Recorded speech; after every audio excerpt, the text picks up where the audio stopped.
Josh Primo was a player I had never heard of or even knew who he was before the San Antonio Spurs drafted him with the 12th overall pick. Call me crazy or call me a casual, but I don't watch Alabama basketball games because they never have any top prospects and they aren't dominating college basketball in a way like other players have.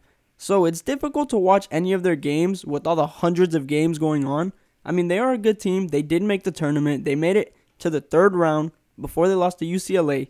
But look, Alabama is not really the team that if you're not a fan of, you're not going to go out your way to watch them. Josh Primo was a player no scout or fan expected to go with the 12th pick, nevertheless to a San Antonio Spurs team that was already loaded with young guards trying to find their footing in the NBA. The Spurs team is literally loaded with young guards and shooting guards like DeJounte Murray, Lonnie Walker, Derek White, Devin Vassell, Brian Forbes.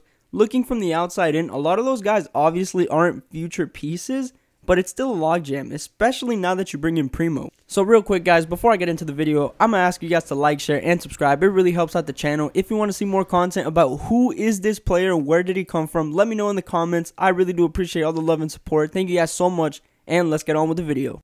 Josh Primo was born in Toronto, Canada on December 24, 2002. Kind of crazy to think that this guy's in the NBA and I'm older than him, so kind of a little realization point. He would go on to play for two different high schools, one being Hunting Prep High School and West Virginia High School. From his high school play, Josh Primo graduated in the 2020 class, being ranked a 4-star recruit by ESPN. Following a successful high school career, Josh Primo would commit to the University of Alabama, where he would go on to average 8 points per game, 3.4 rebounds, 0.8 assists in 22 minutes a game as a shooting guard freshman. Now, in my opinion, this is where things get a little bit confusing because these stats aren't really impressive, except for when you add in his 3-point percentage, which was .38, which is a great percentage, especially when you're taking 3.8 threes a game.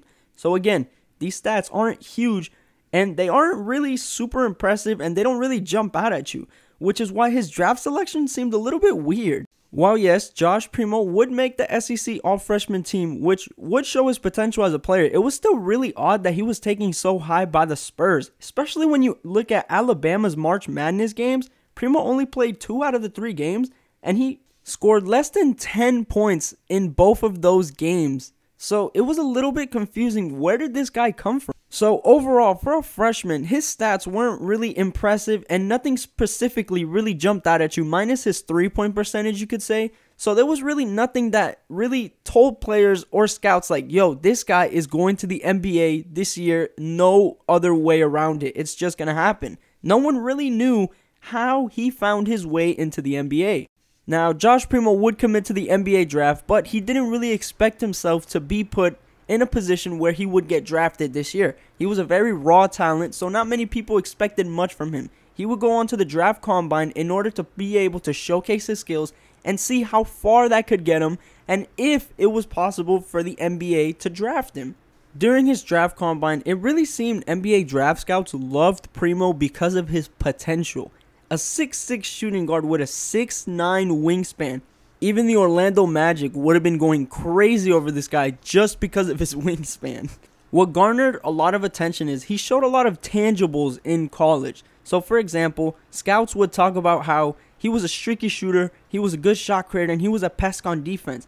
He was basically what every NBA team dreamed of a 3-and-D player would be. So a player like Terrence Ross, Gary Trent Jr., how they play, where they'll play defense and they'll come down on the other end and knock down a 3 in your mouth. But most importantly, the most impressive thing about Josh Primo is he was doing all of these things while being only 18 years old.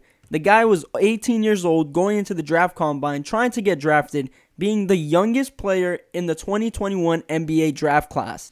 During the NBA draft combine, he garnered comparisons to Terrence Ross, Gary Trent Jr., 2 players who came into the NBA polished, but with a lot of room to grow, in which they have. Any team would love to have those guys on their roster, which would explain why Josh Primo was taken at number 12. Multiple reports would come out about how Josh Primo was killing the draft combine, and he was being one of the best players in the draft combine. Mind you, he is also one of the youngest players at the combine, which made this even more impressive. Wait. Let me rephrase. Not one of the youngest, but the youngest player in this draft class. And from his performance at the NBA Draft Combine, it caused the San Antonio Spurs to take a chance on him. And they drafted Josh Primo with the 12th overall pick. A player who wasn't even invited to the draft green room was taken with the 12th overall pick by the Spurs. A move no one saw or even expected. The guy literally came out of nowhere into the draft combine, destroyed the competition, and got drafted by the Spurs in the lottery. While this draft selection would cause a lot of confusion because everyone believed Primo would be a late first rounder or early second, no one really expected him to be a lottery pick, which caused people to give the Spurs F grades for their drafting.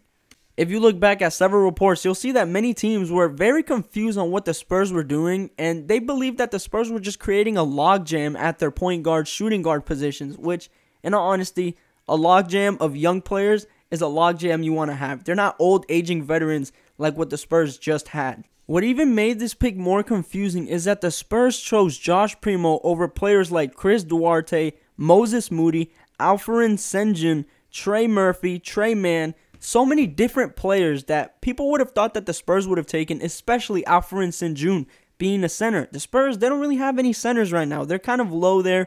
Their best center is probably going to be Zach Collins this year. So many people expected the Spurs to take a center or a power forward, not a shooting guard, to create more logjam on their roster. What I will say, though, is Josh Primo is looking really, really good, especially how he was looking in Summer League and now how he's looking in preseason. Josh Primo is playing with a lot of confidence right now, especially with the confidence booster that the Spurs gave him, taking him 12th overall. I believe he is only scratching the surface of his potential, and what will come is he can become an amazing 3-and-D player in the NBA. Every NBA roster would love to have a player like Josh Primo and love to have a player that can develop into something great like I believe he is going to. I honestly believe the Spurs made a great draft decision in taking Primo. Maybe it was a little bit too early, but you never want to let your man stay and then run the risk of another team taking him when you know he's right there. The Magic did this with Chuma Okeke, and it's looking great. So that is going to do it, guys. Thank you so much for watching. I truly do appreciate all the love and support. Be sure to like, share, and subscribe. Drop in the comments who you think I should do next. I really enjoy looking into these players, finding out who they were, where they came from, and why they were drafted so high or why they were put in the NBA in those circumstances. So thank you guys again for watching. I will see you all on the next one. Have a great rest of your day, and peace out.